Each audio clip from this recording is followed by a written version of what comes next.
방금 전에 기말고사 끝나서 종강하자마자 이거를 찍고 있고요. 다음 달에 새 직장으로 출근해요. 그리고 다음 주에 새 집으로 이사를 갑니다. 지금 이삿짐을 싸고 있어서 집이 난장판이라 배경이 이렇고요. 지금 집이 이제 저한테 취업이사를 내준 전 직장이랑 걸어서 20분 정도 거리였어요. 근데 일본의 여름에 걸어서 20분 굉장히 멀고요. 그래서 이직처가 정해지는 대로 이직처 위치에 맞춰서 이사하는 걸 고려를 하고 있었어요. 지금 집이 월세가 12만 원인데 원룸이거든요. 답답하더라고요.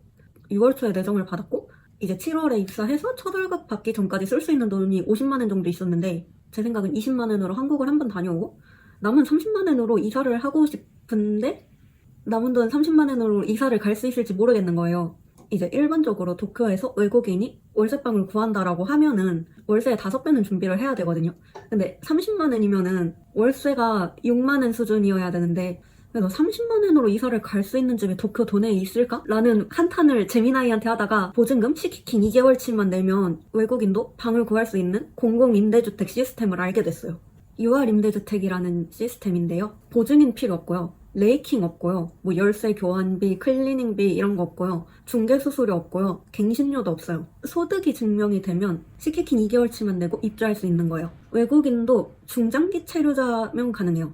중장기 체류자의 정의를 사실 제가 정확히 모르는데 저는 이제 취로비자 5년을 받은 그 중장기 체류자의 범위 안에 해당이 되기 때문에 신청을 넣어봤습니다.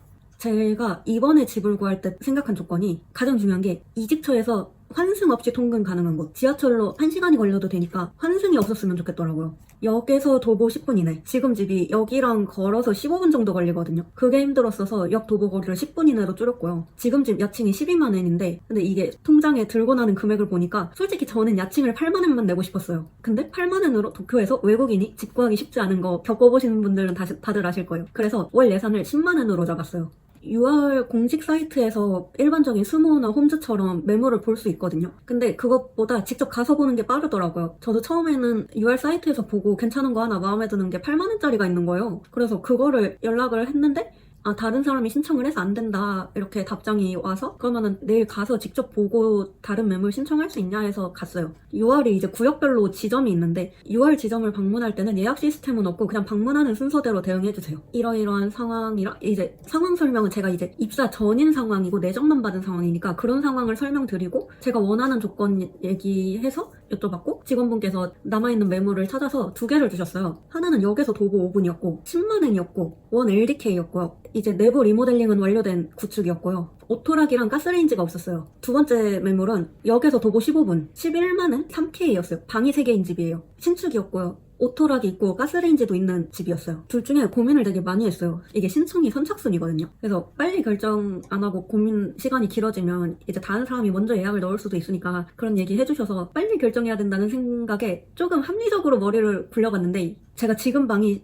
야칭이 12만 원이고 제가 첫 입주자인 신축이었거든요. 근데 여기서 살던 나를 떠올려봤을 때 신축이 별 의미가 없는 것 같았어요. 그래서 저는 1번 그 10만 원짜리를 골랐습니다. 일단 안에가 리노베이션이 되어 있으니까 이거는 내가 직접 보고 판단을 하자. 저 어차피 집순이라 사실 외관이 별로 중요하지가 않거든요. 그리고 방이 3개까지는 필요 없기도 하고요. 근데 여기서 중요한 게 이 UR 시스템이 직접 내견하지 않고 바로 신청하는 거는 불가능해요. 이게 순서가 무조건 UR 지점을 방문을 해서 내견의 허가를 받고 내견을 한 다음에 지점에 돌아와서 가신청을 넣는 시스템이에요. 제가 보고 10만 원짜리 내견하러 가겠다고 말씀드렸거든요. 그러면은 이 UR 지점에서 매물의 관리사무소에 전화를 해서 이 사람이 내견하러 갈 거니까 가면 열쇠 주세요. 이런 식으로 미리 전화도 해주세요. 사전에 내견의 승인을 받지 못한 사람은 내견할 수 없어요.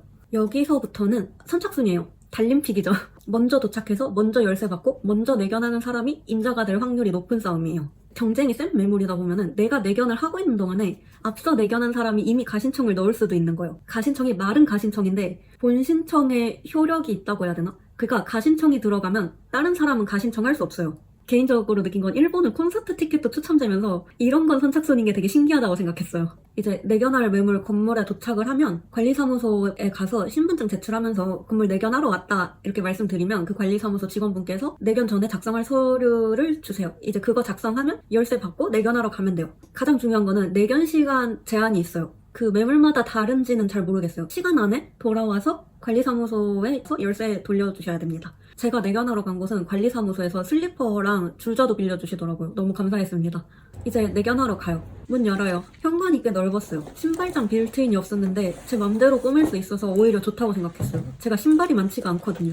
들어가면 제일 먼저 키친이 보여요. 가스레인지 없다고 안내받았는데 있네요. 제가 제일 먼저 확인하고 싶었던 건 콘센트 개수였어요. 원래 방이 11조 원룸이었는데 콘센트가 냉장고 세탁기에 꽂는 거 제외하고 6개가 전부였어요. 이 방 콘센트가 많아서 마음에 들어요. 세면대, 화장실, 욕실, 세탁기가 이렇게 한쪽에 모여 있고요. 방으로 가요. 커튼을 걷어봤더니 주차장 뷰. 이 방은 다다미 방인데요. 다다미 방에 큰 침대 놓고 싶어서 사이즈 재봐요. 더블 침대 들어갈 것 같아서 만족했어요. 매물 내견했는데 마음에 들면 바로 UR 지점에 전화해서 계약하고 싶다고 의사를 표현해야 돼요. 저도 전화해서 계약 의사 있다고 말씀드렸더니 사무소로 돌아오라고 하셔서 지점 돌아갔습니다. 이제 지점 돌아가서 가신청 넣어요. 가신청이 들어가면 일주일 동안은 다른 사람이 신청 못 넣어요. 일주일 안에 본 서류 준비해서 본 신청하러 가면 돼요. 본 신청은 근데 가신청 넣었던 그 UR 지점에서 하는 게 아니라 영업센터라고 다른 곳에서 해요. 이 영업센터는 그냥 집이랑 가까운 영업센터 아무데나 가셔도 됩니다. 가신청했던 지점 같은 경우에는 예약 시스템이 없고 그냥 가서 기다려야 되는데 영업센터 같은 경우에는 예약하지 않은 손님은 안 받아줘요. 무조건 예약하고 가야 돼요. 저 같은 경우에는 가신청 넣었던 UR 지점 직원분께서 원래 집이랑 제일 가까운 영업센터에 전화해서 예약까지 해주셨습니다. 플로우를 이제 총정리를 드리자면 UR 지점에서 상담을 하고 그 메모를 내견을 가고 내견해서 신청하고 싶다는 판단이 들었으면 지점에 전화를 하고 돌아가서 지점에서 가신청을 넣고 일주일 뒤에 필요한 서류를 준비해서 가서 영업센터에서 본 신청을 넣고 계약서를 작성을 해요. 이런 순서인데 제가 가신청을 하면서 제일 불안했던 건 심사에서 떨어지는 거였거든요. 가신청 서류 같이 작성해주신 직원분께 이게 심사에서 떨어지는 경우도 있냐고 여쭤봤더니 이제 서류 미비를 제외하고 심사에서 떨어지는 거는 본 적이 없다라고 저를 안심시켜 주시더라고요. 저도 이제 가신청 후에 일주일 뒤에 영업센터에 가서 본 신청 서류를 제출을 했는데 바로 계약서 작성하자고 해주셨습니다. 그래서 계약까지 끝났어요. 저 같은 경우에는 이제 내정만 받은 상태고 아직은 실제로 입사해서 급여를 받지는 않은 상태였으니까 내정 통지서로 소득 증명이 되는지가 근데 소득의 증명에 있어서는 회사가 작성해줘야 되는 수입 증명서가 있어요. 저 같은 경우에는 그 수입 증명서를 이제 입사할 직장에 작성을 요청을 드렸습니다. 그래서 수입 증명도 문제없이 해결이 됐어요. 그래서 이번에 계약한 집이 제가 처음에 말씀드렸던 조건 3가지 3개가 다 충족이 됐어요. 지금보다 야칭은 2만 원 싸지고요. 원룸에서 1LDK로 업그레이드된 집으로 이사 갑니다. 이사 과정은 다음 영상에서 만나요. 맞다네.